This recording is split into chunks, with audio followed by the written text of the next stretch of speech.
वाली Donald Trump पे ये आपको बता दिया, ये रिचेस्ट प्रेसिडेंट है, ये न्यूयॉर्क से बिलोंग करता है। उसके बाद जहाँ आप लोग थक तो नहीं गए अभी? ये अभी तो काफ़ी ज़्यादा करवाना है। और अच्छा, ये फिर क्वेश्चन पूछते हैं कि कैपिटल हिल क्या है। तो जहाँ पर अमेरिका का ये पार्लियामेंटेरियन सारे बैठते हैं ना, तो इसको कहते हैं कैपिटल हिल, यानी इस जगह का नाम कैपिटल हिल है। द कैपिटल हिल में बहुत बड़े दुनिया के फैसले समझे किए जाते हैं, जो मुख्तलिफ कंट्रीज़ के बारे में। कैपिटल इनके थिंक टैंक ये सारे, ये पार्लियामेंट के सारे मेंबर यहाँ।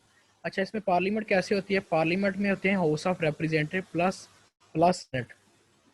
अब वो कैसे? पार्लियामेंट के मेंबर है 438, इसमें 435 जनाब आपके हाउस ऑफ रिप्रेजेंटेटिव हैं, 100 इनके सेनेट का मेंबर है। ये सेनेट इनके जो ईच स्टेट से दो दो गवर्नर सिलेक्ट होते हैं, तो 50 स्टेट्स हैं तो 100 गवर्नर हो गया, प्लस 3 इनके कैपिटल से सिलेक्शन होती है। और जनाब ये 538 टोटल इनकी तादाद बन जाती है पार्लियामेंट की।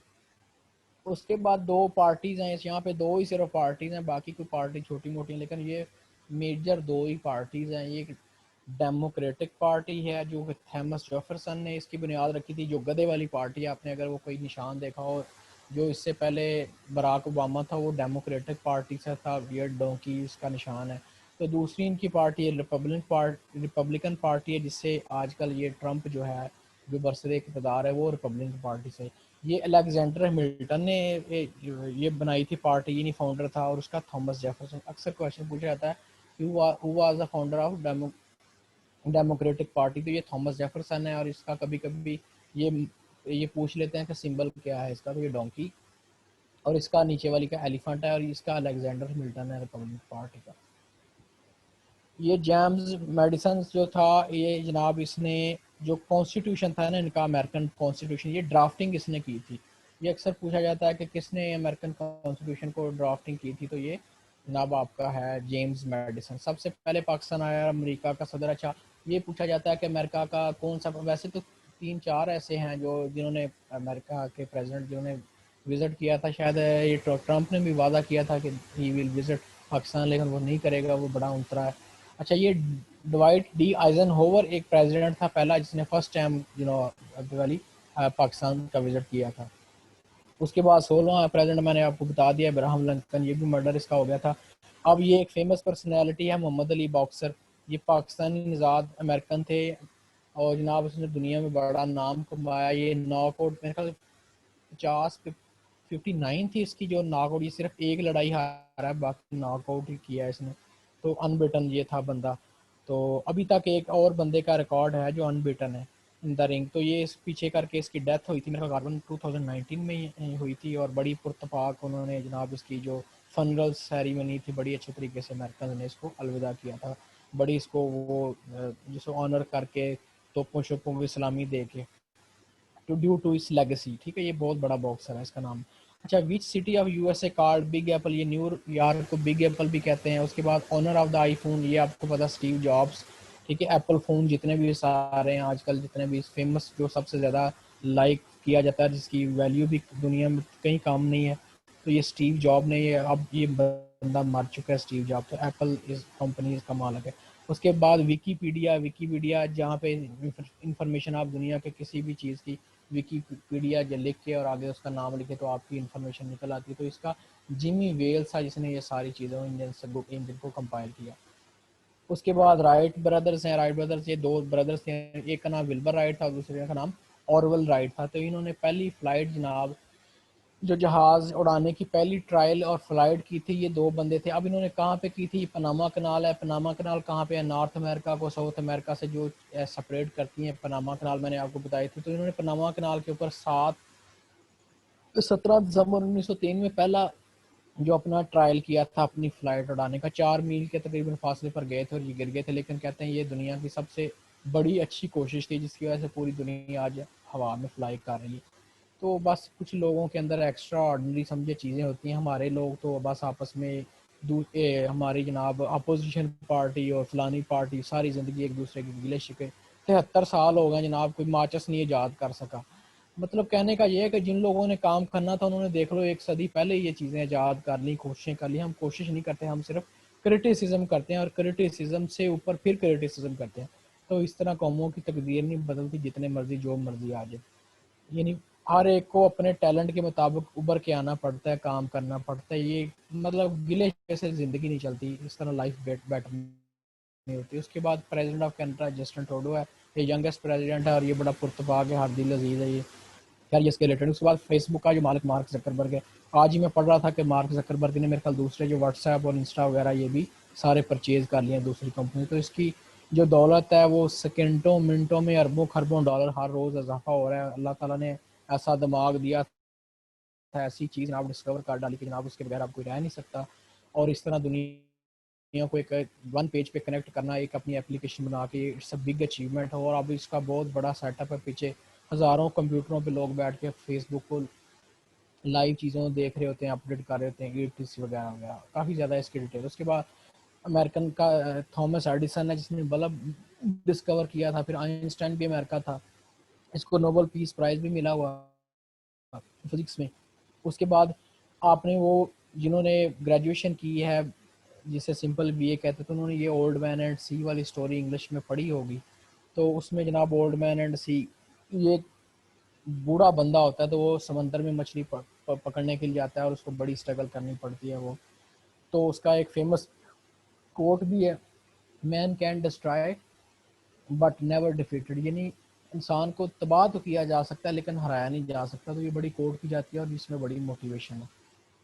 और ये एंड पे खुद सुसाइड कर लेता है। उसके बाद मार्टिन लूथर किंग है, सोशल वर्कर था। तो इसका भी अक्सर पूछा जाता है कि मार्टिन लूथर किंग कौन था। तो ये सोशल एक्टिविस्ट था। सोशल वर्कर ऐसे बंदे होते हैं जो जनाब लोगों की वेलफेयर के लिए काम करें, उनको जनाब मौजूदा दौर की हुकूमत के ख़िलाफ़ उकसाएँ या उनकी फेवर में, यानी उनकी सोशल एक्टिविटी होती है। कोई ये गवर्नमेंट या प्राइवेट होता नहीं है, ये एक इंडिपेंडेंट कह लें लोगों के काम आना।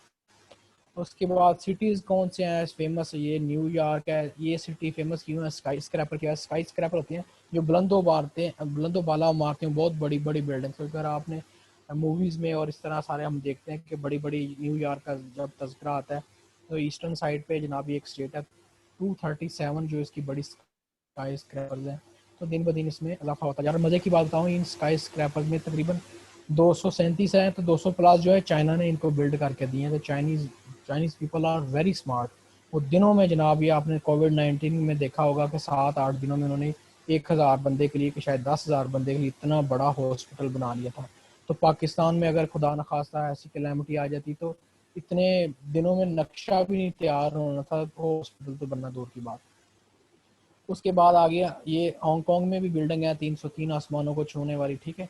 चाइना है हांगकांग। अच्छा, उसके बाद वाशिंगटन डीसी है, सिटी ऑफ मैग्निफिसेंट, लंबे लंबे, ये इसका कैपिटल भी है यूएसए का, वाशिंगटन डीसी, ठीक है। उसके बाद शिकागो है, इसको विंड सिटी कहते हैं, हवाओं का शहर, ठीक है। उसके बाद आ गया आपका बिजिएस्ट एयरपोर्ट दुबई का एयरपोर्ट कहते हैं कि अगर एक जहाज़ यहाँ पे हवा में सस्पेंडेड तो एक नीचे खड़ा होता है, जब ये नीचे वाला यहाँ से निकलता है हवा में तो ये फिर दूसरा जो इधर यहाँ पे 1 मिनट के लिए इसको स्टे करना पड़ता है, ये वाला जाता है तो फिर ऊपर वाले को नीचे आना पड़ता है और फिर ये दूसरा जहाज़ भी निकल जाता है। अच्छा, ये एक चीज़ कही जाती है कि जो 9/11 था ये बिल्कुल प्री प्लान था, क्योंकि अफ़गानिस्तान में इस्लामिक हुकूमत आ चुकी थी और उसके जनाब लपेट में सेंट्रल एशियन को सारी सप्लाई अफ़गानिस्तान से जाती थी। तो ये अमेरिकन को डर था क्योंकि रशिया ऊपर से नीचे आ रहा था। अगर आपने मैप को अच्छी तरह समझ लिया तो मैं आप मेरी बात समझ रहे हैं कि मैं किस मतलब कॉन्टेक्स्ट में बात कर रहा हूँ। तो सेंट्रल एशियन स्टेट्स के साथ बहुत बड़े रिसोर्सेज हैं। ये सेंट्रल एशियन जो हैं एशिया के सेंटर में, जो Turkmenistan, Uzbekistan, Kazakhstan, Tajikistan, Kyrgyzstan, तो ये रिच रिसोर्स कंट्री हैं। तो अमेरिका को ख़तरा था, उसने फिर क्या किया जनाब, अफ़गानिस्तान को टैकल करने के लिए वहाँ पे जनाब जहादियों के ख़िलाफ़ ये ब्लेम किया कि वहाँ पे ओसामा बिन लादेन चला गया और उसके बाद पीछे अपनी फोर्सेस भेजना शुरू कर दिया। और 30-35 साल हो गए आज तक इनका ये सोल्यूशन नहीं हुआ। वैसे अमेरिका बुरी तरह तकरीबन $75 बिलियन खर्च कर चुका है और कितने 70,000 बंदा मर चुका है उसका, अमेरिकन का अपना जो क्लेम करते हैं। लेकिन क्या अभी तक उसका कोई सोल्यूशन नहीं निकला। वो जहाँ अभी जो ट्रम्प है ये काफ़ी कोशिशें कर रहा है कि वो इस इशू को सेंसिटाइज करके, यानी वो ये कहे कि अफगानिस्तान से फौजें मैंने वापस बुला लेनी है और पीस टॉक कर रहा है। और वो पीस टॉक जो है अफगान के जो बड़ी सीनियर क़यादत है उनके साथ हो रही है। और कतर में अक्सर वो आपने देखा होगा वो मौलवियों की मीटिंग और साथ वो ज़ल्मी खलीलज़ाद जो रिप्रेजेंटेटिव है यूएसए टू पाकिस्तान, वो भी इसकी एज ए सालसी का किरदार अदा कर रहे हैं, वो इस इशू को सॉल्व करने की कोशिश कर रहे हैं। अच्छा ये ब्रदर हमने अमेरिका कवर कर लिया, अब हमने क्यूबा करना है। आप लोग बोर तो नहीं हो रहे? आप सारे लोग सुन रहे हैं ना? थोड़ा सा हेलो हाय कर दें ताकि मैं फिर आगे शुरू करूं।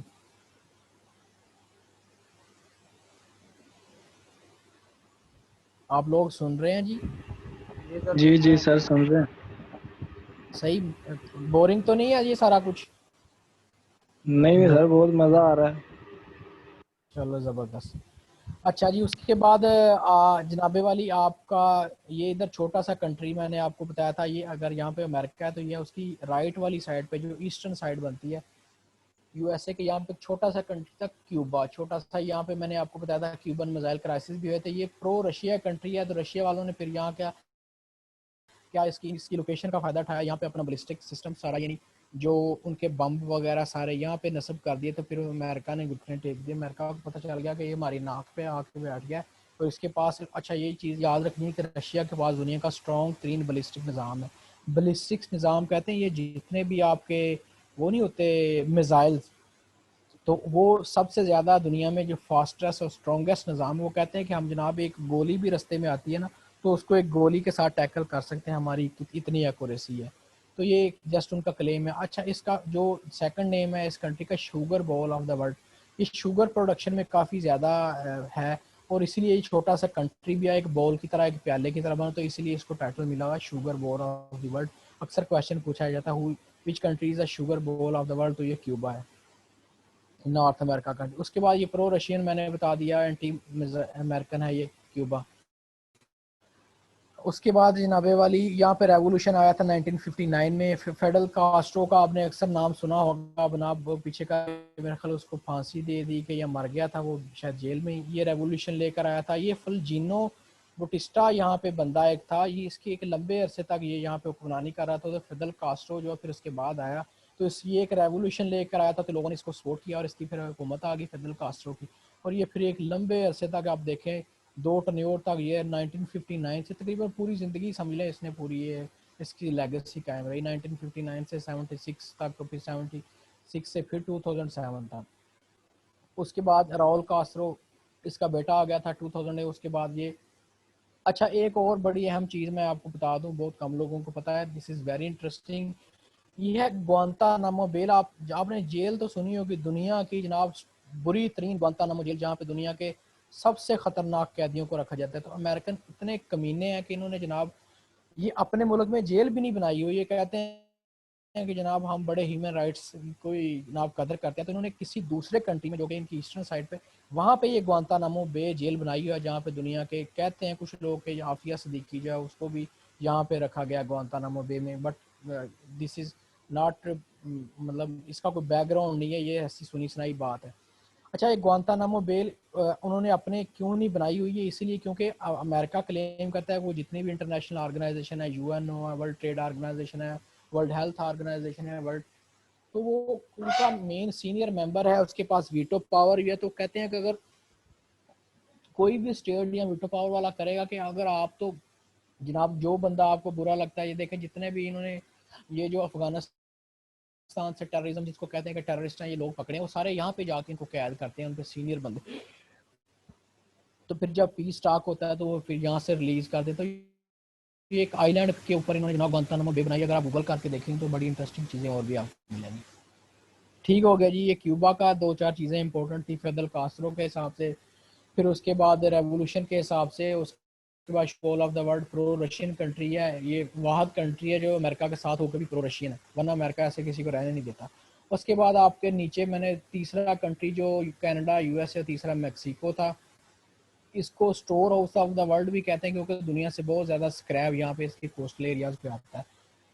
तो उसके बाद idol of the internal spring भी कहते हैं कि यहाँ पे कहते हैं लोग कि यहाँ पे मौसम ऐसा है कि यहाँ पे बहार वगैरह अक्सर ऐसे रहता है, यहाँ के बहार, ये तो इस वजह से नाम दिया गया। अच्छा ये फेमस बंदा है हुसैन बोल्ट, आपने देखा होगा, मेरे को 16-17 गोल्ड मेडल उसने जीते हैं। हुसैन बोल्ट काला सा बंदा है, तो इसने 100 मीटर रेस में दुनिया का फास्टेस्ट मैन है ये, ठीक है। ये लास्ट टाइम मेरे ख्याल जो आखिरी ये बंदा जीता था ना, तो ये पता नहीं क्या ड्रामा किया था, ये भागते भागते पहले आगे जा रहा था, फिर अचानक से जनाब इसका पाँव टेढ़ा हुआ या खुद इसने किया, तो ये फिर पीछे रह गया था। ठीक है, ये आखिरी मेरे ख्याल ये अपनी जो लास्ट थी ना इसकी रेस, उसमें ये फर्स्ट नहीं आया। उसके बाद काले लोग यहाँ पे अफ्रीका से आए थे, ये मैक्सिको हम पढ़ रहे हैं, तो असैन बोल्ट का याद रखना है, इसका कंट्री जो है मैक्सिको है। अच्छा, एक और इंटरेस्टिंग बात, ये क्रिस गेल भी जो है ना, ये भी यहाँ का ही है। तो ये बेसिकली जमाइका से आया था, from Jamaica and plays in the cricket team of West Indies.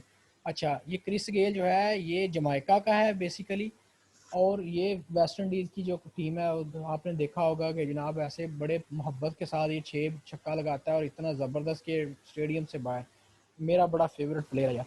अच्छा, उसके बाद ट्रिनिडाड एंड टोबैगो छोटा सा आइलैंड है, लैंड ऑफ ह्यूमिंग बर्ड। आपने ह्यूमिंग बर्ड वो देखा होगा कि ऐसा परिंदा है, वो ऐसे उड़ता रहता है हवा में सस्पेंडेड, तकरीबन 70 पॉइंट शायद 75 ग्राम वजन है सिर्फ इसका।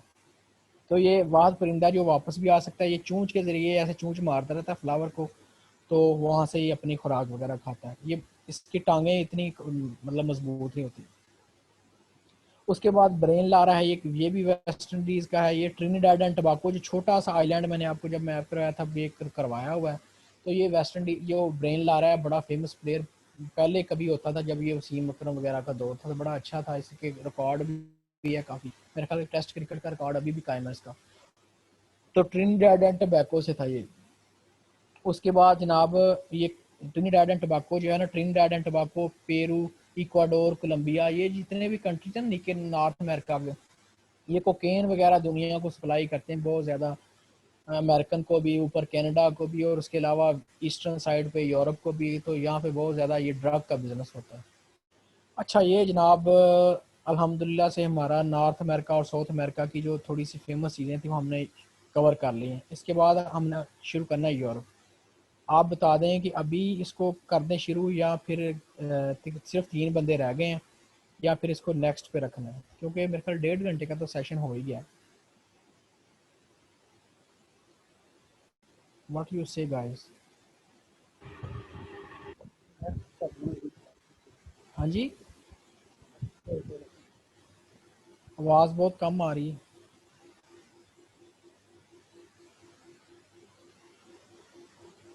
Hello Edmund.